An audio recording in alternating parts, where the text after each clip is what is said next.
ಕೆಲವೇ ಕ್ಷಣಗಳಲ್ಲಿ ನ್ಯಾಯಾಧೀಶರ ಮುಂದೆ ರೇವಣ್ಣ ಹಾಜರ್. ಪೊಲೀಸ್ ಕಸ್ಟಡಿಗೆ ಕೇಳಲಿರುವ ಎಸ್ಐಟಿ ಟೀಮ್. ರಜೆ ಹಿನ್ನೆಲೆ ಪರಪ್ಪನ ಅಗ್ರಹಾರ ಪಾಲಾಗ್ತಾರ ರೇವಣ್ಣ.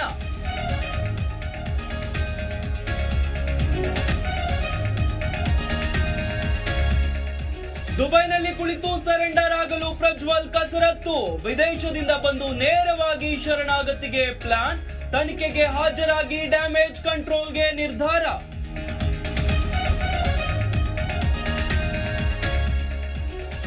ಸಂಸದ ಪ್ರಜ್ವಲ್ ರೇವಣ್ಣ ಅವರು ಎಲ್ಲಿದ್ದಾರೆ ಗೊತ್ತಿಲ್ಲ. ಎಸ್ಐಟಿಗೆ ಹೇಳಿ ಮತ್ತಷ್ಟು ಟೈಟ್ ಮಾಡ್ತೀವಿ.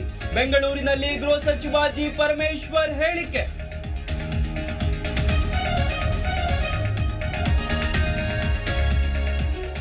ಯಾವನೋ ಹುಚ್ಚ ಹೇಳ್ತಾರೆ ಅಂದ್ರೆ ನಾವು ತಲೆ ಕೆಡಿಸಿಕೊಳ್ಳಲ್ಲ. ಮನೆ ಯಾರಾದ್ರೂ ಮಾಡ್ತಾರೆ, ಆದ್ರೆ ಹೃದಯದಲ್ಲಿ ಮನೆ ಮಾಡಬೇಕು.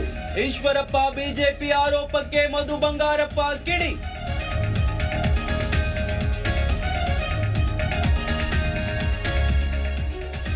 ಮತದಾನಕ್ಕೆ 2 ದಿನ ಬಾಕಿ. ಬೊಮ್ಮಾಯಿ ವಿರುದ್ಧ ಆಕ್ರೋಶ. ಅಭಿವೃದ್ಧಿ ಮಾಡಿಲ್ಲ ಅಂತ ಕಪ್ಪು ಬಟ್ಟೆ ಹಿಡಿದು ಕಿಡಿ. ಹಾವೇರಿಯಲ್ಲಿ ಬೊಮ್ಮಾಯಿಗೆ ಗೋ ಬ್ಯಾಕ್ ಬಿಸಿ.